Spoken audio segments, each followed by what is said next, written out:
I built a secret empire while my family thought I was just a librarian. The rain tapped gently against the library windows as Eleanor sat at her usual desk, surrounded by towering shelves of books and the comforting scent of aged paper. To her family, this was all she was, a quiet librarian who spent her days organizing stories for others while living a life as predictable as the Dewey Decimal System.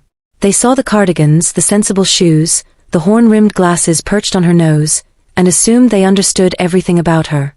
But what they didn't know, what no one knew, was that beneath the surface of Eleanor's seemingly ordinary existence lay an empire so vast, so intricate, it would leave them speechless if ever uncovered.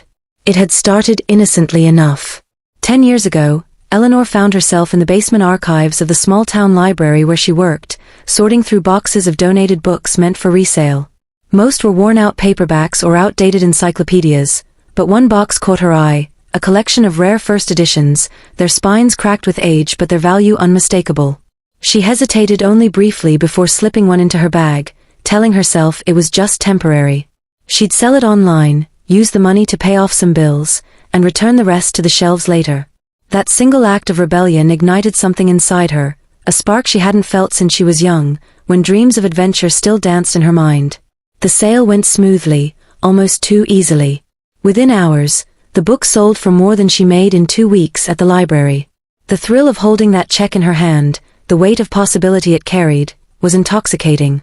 It wasn't long before Eleanor began combing through every donation, every estate sale flyer, every auction catalog within driving distance. What started as a hobby quickly evolved into something much larger. Rare books became her gateway, but soon she expanded into antiques, vintage jewelry, even obscure artifacts smuggled out of forgotten corners of the world. Each item told its own story, whispered secrets from another time, and Eleanor listened intently, piecing together connections others couldn't see. Her family never suspected a thing. How could they? Every morning, she left the house dressed in her librarian uniform, kissed her husband goodbye with a smile, waved to her teenage son as he boarded the school bus, and drove off to work like clockwork. By nightfall, she returned home exhausted but content, carrying the day's events tucked neatly behind closed lips. Her husband, Mark, often teased her about how boring librarians must be, joking that she probably spent her lunch breaks alphabetizing index cards. He meant it affectionately, of course, but each comment stung just a little. Not because she resented his ignorance. No, it was more complicated than that. She loved him deeply, loved their son fiercely, and yet there was a part of her that yearned for recognition, for someone to look beyond the facade and truly see her. Eleanor's secret operation grew exponentially over the years.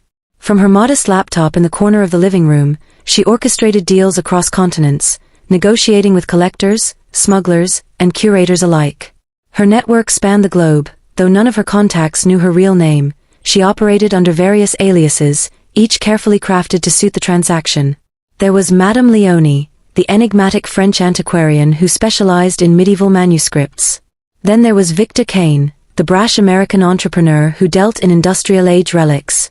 And finally, her personal favorite, Eleanor Grayson, a fictional character inspired by her own initials, who curated private collections for billionaires bored with their wealth.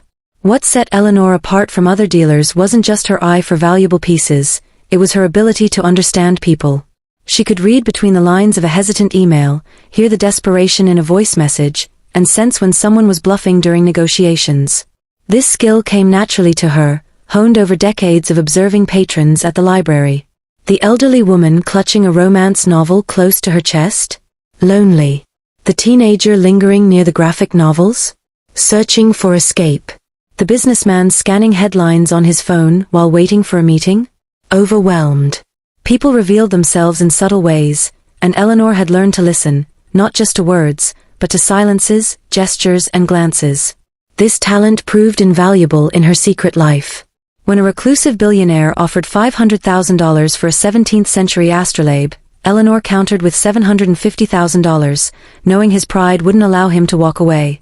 When a desperate widow tried to unload her late husband's stamp collection for pennies, Eleanor paid double the market rate, understanding the emotional weight those stamps carried. These transactions weren't merely business, they were exchanges of trust, vulnerability, and sometimes even hope. And with each deal, Eleanor's empire grew stronger, more complex, and infinitely more dangerous. Danger was always lurking, of course. The deeper she ventured into the underground world of high-stakes collecting, the more risks she took. Some items came with questionable provenance, stolen treasures, illegally excavated artifacts, relics tied to dark histories. Others required navigating legal gray areas, bribing officials, or evading customs agents. Eleanor knew the consequences if she were caught: prison, ruin, the destruction of everything she held dear. Yet fear only fueled her determination. She reminded herself daily why she did this: not for greed, not for power, but for freedom.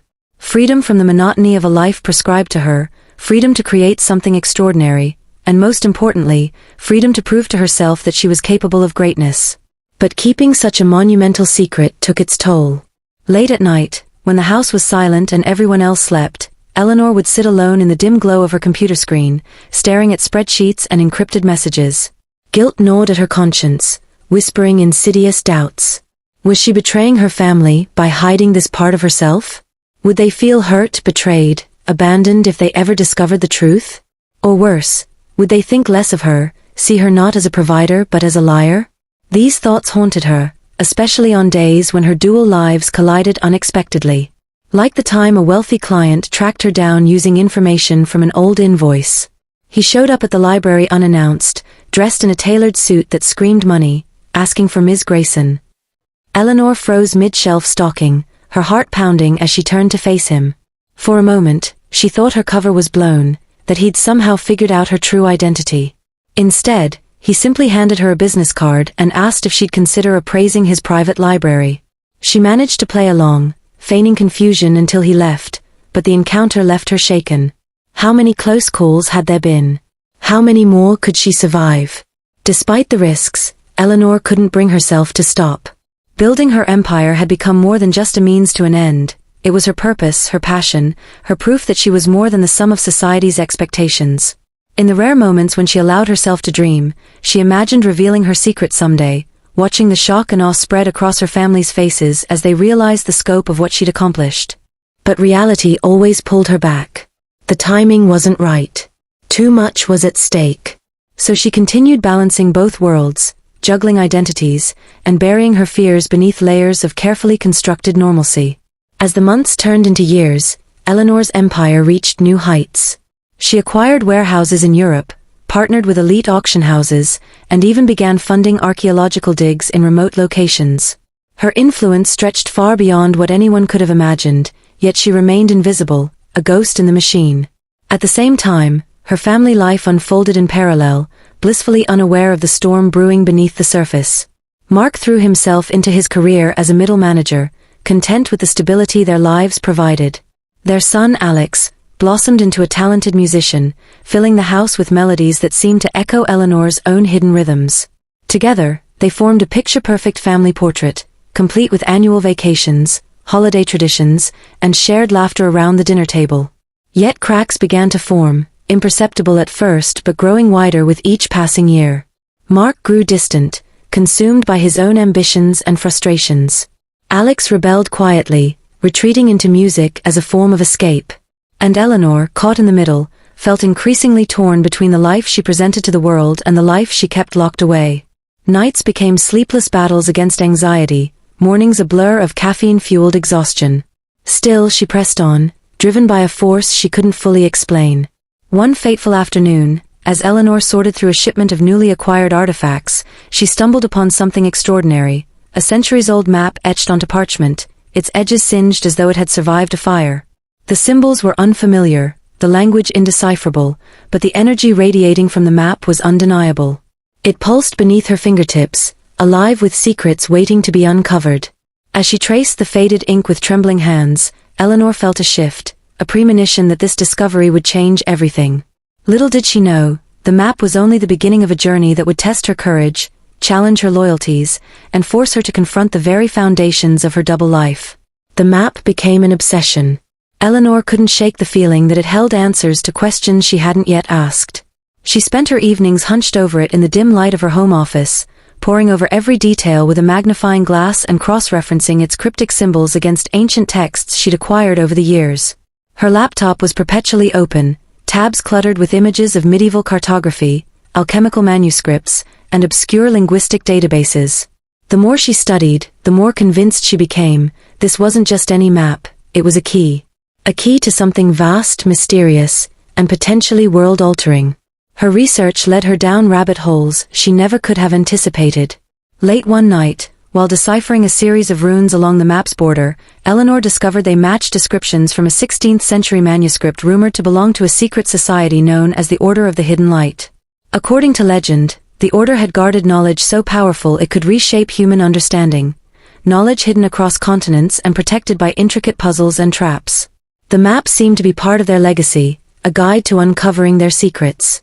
But the deeper Eleanor delved, the more dangerous her pursuit became. One evening, as she worked late into the night, her phone buzzed with an unfamiliar number. Against her better judgment, she answered. A low, gravelly voice spoke on the other end, "You have something that doesn't belong to you." Before she could respond, the line went dead. Her blood ran cold. For the first time in years, fear gripped her, not for herself, but for her family. Whoever was watching knew enough to find her, and if they were willing to make contact, they wouldn't hesitate to act. The next morning, Eleanor tried to push the incident to the back of her mind. She kissed Mark goodbye as usual, packed Alex's lunch without missing a beat, and drove to the library with practiced calm. But beneath her composed exterior, her mind raced. Who had called her? What did they want? And how much did they know? By the time she reached the library, her hands were trembling so badly she nearly dropped her keys. For the rest of the day, paranoia gnawed at her. Every patron who lingered too long, every glance from a co-worker, felt like scrutiny. She caught herself jumping at the sound of footsteps echoing through the stacks, imagining shadowy figures lurking just out of sight. When closing time finally arrived, she bolted out the door, locking up faster than ever before. Driving home, she checked her rearview mirror obsessively, half expecting to see headlights following her. Nothing seemed amiss, but the weight of unseen eyes pressed heavily on her shoulders. When she walked through the front door, the warmth of her family greeted her, a stark contrast to the chill settling in her chest. Mark sat on the couch scrolling through his phone, while Alex strummed chords on his guitar in the corner. Their presence grounded her, reminding her of why she'd built this empire in the first place, to protect them, to provide for them, to give them everything life had denied her. Yet now, for the first time, she wondered if her actions might put them in danger. That night, unable to sleep, Eleanor returned to the map. She spread it out on her desk and stared at it, searching for clues she might have missed. Something about the symbols near the map's center tugged at her memory, though she couldn't quite place it. Frustrated, she leaned back in her chair and closed her eyes, letting her thoughts wander. Suddenly, a fragment of a childhood story surfaced, a tale her grandmother used to tell about a hidden city buried beneath the earth, accessible only to those pure of heart. Could it be connected? Or was she grasping at straws, desperate to find meaning where none existed? Determined to find out, Eleanor decided to visit Dr. Elias Grant, an eccentric historian she'd occasionally consulted in the past. Though retired, he still maintained a private collection of rare books and artifacts in his sprawling Victorian home on the outskirts of town. He was notoriously reclusive, but Eleanor had earned his trust over the years, bringing him treasures no one else dared touch.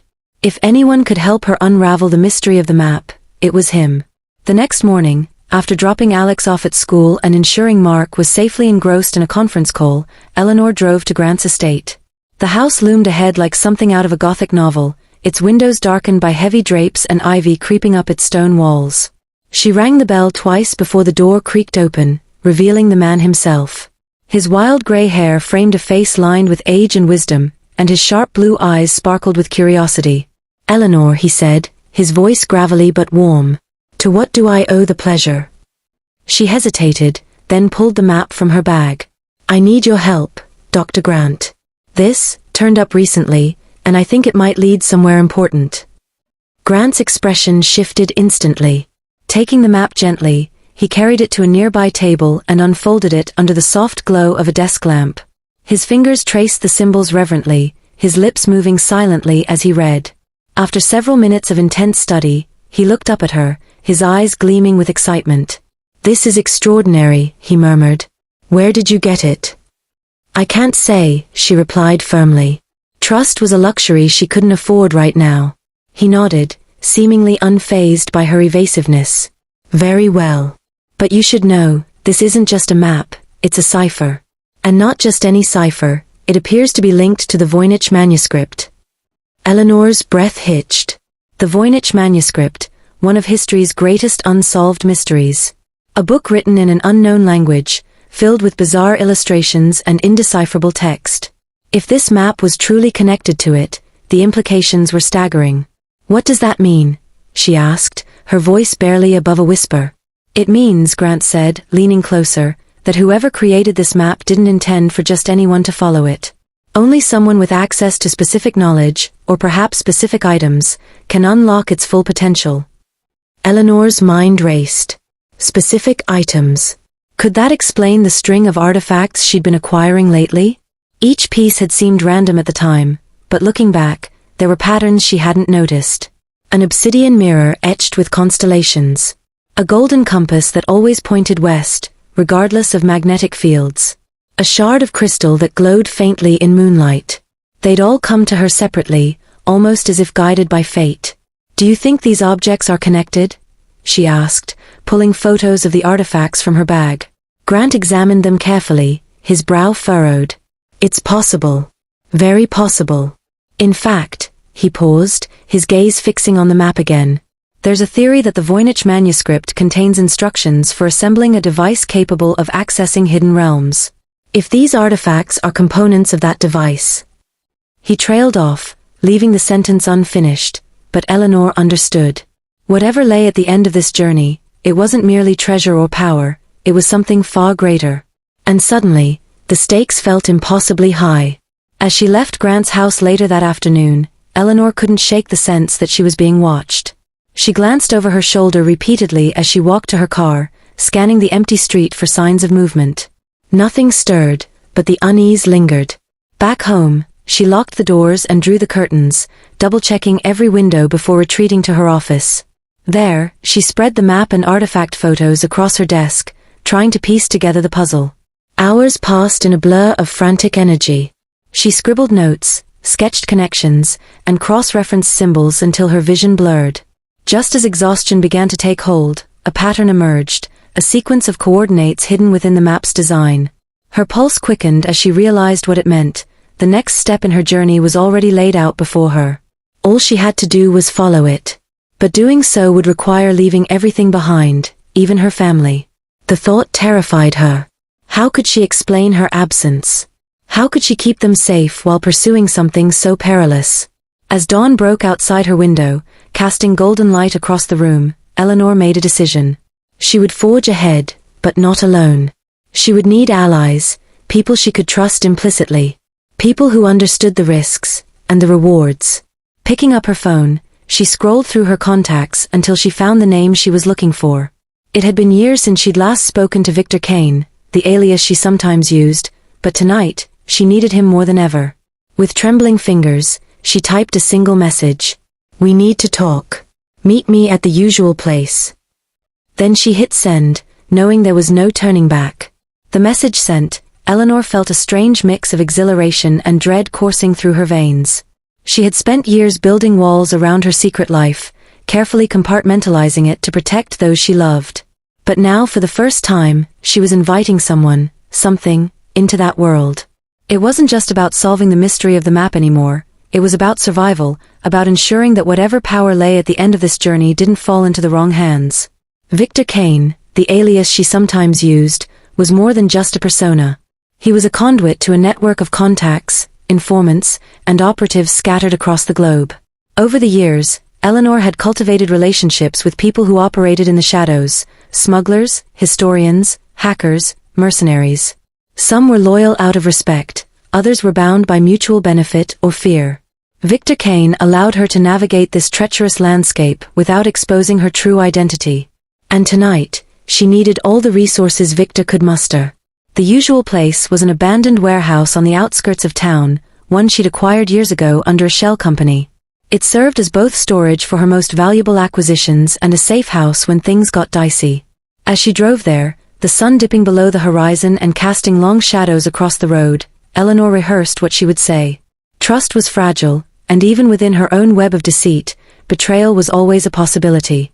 When she arrived, the warehouse was dark and silent, its steel doors locked tight. She entered through a side entrance, her footsteps echoing softly against the concrete floor. Inside, crates stacked high formed makeshift walls, creating a labyrinthine space where secrets could be whispered without fear of eavesdroppers. At the center of the room stood a single table illuminated by a bare bulb hanging from the ceiling. On it lay the map and photos of the artifacts, arranged like pieces of a puzzle waiting to be solved. She didn't have to wait long. The sound of approaching footsteps signaled his arrival. When the figure stepped into the light, Eleanor's breath caught, not because he looked different, but because he didn't. His face was obscured beneath a hood, his features masked by shadows, yet there was something familiar about him. Something unsettling. "You called," he said, his voice low and gravelly, devoid of warmth. Eleanor nodded, forcing herself to remain calm. "I did. I need your help." He moved closer, his eyes scanning the items on the table. "This isn't your typical deal, is it?" "No," she admitted. "It's bigger than anything I've ever handled. Bigger than you can imagine." For a moment, he said nothing, simply studying her. Then he reached out and picked up the map, turning it over in his hands. "This map, where did you get it?" "That doesn't matter," she replied sharply. "What matters is what it leads to, and who else might be looking for it." His gaze snapped to hers, sharp and assessing. "You've been followed." It wasn't a question, but she answered anyway. "Yes. Someone knows I have this. They've already made contact." "And you think they'll come after you?" "They won't stop until they find what they're looking for," she said, her voice steady despite the knot of fear tightening in her chest. "Which is why I need your connections. If we're going to stay ahead of them, we'll need resources, and protection." He set the map down and crossed his arms, his expression unreadable. "You're asking me to put myself, and my people, at risk for something you haven't even explained fully. Why should I trust you?" "Because if we don't work together," she said, meeting his gaze head-on, "whatever's at the end of this map will destroy us all." Her words hung in the air, heavy with implication. After a long pause, he let out a slow breath and nodded. "All right. You've got my attention. But I'm not doing this blind. Tell me everything." And so she did. She told him about the map, the artifacts, the cryptic symbols linking them to the Voynich manuscript. She revealed her encounter with Dr. Grant, the coordinates hidden within the map's design, and her growing suspicion that these clues pointed to something far beyond wealth or power. As she spoke, she watched him carefully, gauging his reactions. To his credit, he listened intently, his demeanor shifting from skepticism to fascination. When she finished, he leaned back against the table, rubbing his temples. "If what you're saying is true, then this isn't just dangerous, it's apocalyptic. People have killed for less." "I know," she said quietly. "But if we can solve this puzzle first, maybe we can control it. Maybe we can use it to do some good." He gave her a wry smile. "Optimism doesn't suit you, Eleanor." Her stomach dropped. For a split second, she thought she'd misheard him. Then reality crashed down like a tidal wave. Her cover was blown. "How did you?" she began, but he cut her off. "Don't bother denying it," he said, pulling back his hood to reveal a face she recognized instantly. It was Marcus Hale, a former intelligence operative turned freelance fixer. She'd worked with him once before years ago, under the guise of Victor Kane. Apparently, he'd done his homework since then. "You've known all along?" she asked, her voice trembling. "Not at first," he admitted. "But once I started digging, the pieces fell into place." "You're not just a collector, are you? You're the architect of an empire most people wouldn't believe existed." Eleanor sank into a chair, her mind racing. This changed everything. If Marcus knew her real identity, how many others did too? Had her family been in danger this whole time without her realizing it? "I didn't want any of this to touch them," she whispered, tears pricking her eyes. "My husband, my son. They're safer not knowing," Marcus said gently. "But you're right about one thing. This trail is getting hotter by the minute. Whoever's after you isn't playing games. We need to move fast." She wiped her eyes and straightened, steeling herself. "Then let's move." Over the next hour, they devised a plan. Using Marcus's network, they would track down the locations indicated by the map's coordinates while simultaneously setting traps for whoever was pursuing them. Every step forward would require caution, every decision weighed against potential consequences. Eleanor insisted on keeping her family out of it entirely, no matter the cost. As they wrapped up their meeting, Marcus handed her a small device, a burner phone preloaded with secure channels. "Use this to reach me," he instructed. "And remember, trust no one. Not even me." She nodded, slipping the phone into her pocket. As he turned to leave, she called after him. "Marcus, thank you." He paused, glancing back. "Don't thank me yet. We're not out of the woods." With that, he disappeared into the night, leaving Eleanor alone in the dimly lit warehouse. She stared at the map spread out before her, its intricate patterns seeming to pulse with energy. Somewhere along this path lay answers, and dangers, she couldn't yet comprehend. But one thing was certain, she couldn't turn back now. The days that followed blurred together in a haze of activity. Eleanor juggled her double life with increasing difficulty, sneaking away during lunch breaks to meet with Marcus or pore over new leads. Each discovery brought her closer to understanding the map's purpose, but also deeper into peril. Anonymous threats arrived daily, cryptic messages left on her voicemail, shadowy figures lurking near her home. Yet through it all, she maintained her facade, smiling at Mark over dinner, cheering Alex at his music recital, acting as though nothing was amiss. But cracks were beginning to show. Mark noticed her distracted behavior, questioning why she seemed so tired lately. Alex commented on her frequent absences, wondering aloud if she was unhappy. Their concern only deepened her guilt, but she couldn't afford to falter. Not now.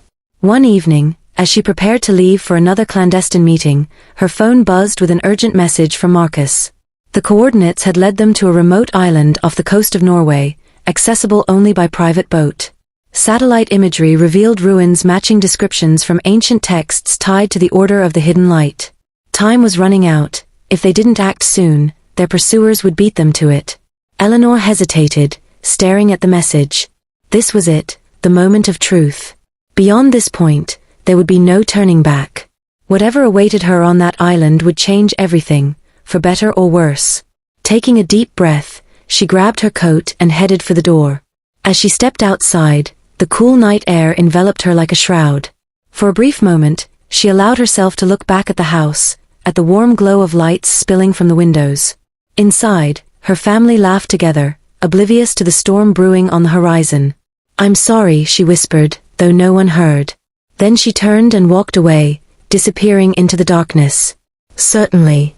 This brings us to a natural stopping point, with Eleanor stepping into the unknown, leaving behind the life she's worked so hard to protect. The stakes are higher than ever, and the journey ahead promises danger, discovery, and transformation. Stay tuned for part 2, where Eleanor ventures to the mysterious island, uncovers secrets that challenge everything she thought she knew, and faces choices that will test her courage, loyalty, and humanity. Will she find what she's searching for? And at what cost? Thank you for joining me on this thrilling ride so far. There's much more to come. The next part will be uploaded tomorrow, so please don't forget to subscribe to my channel.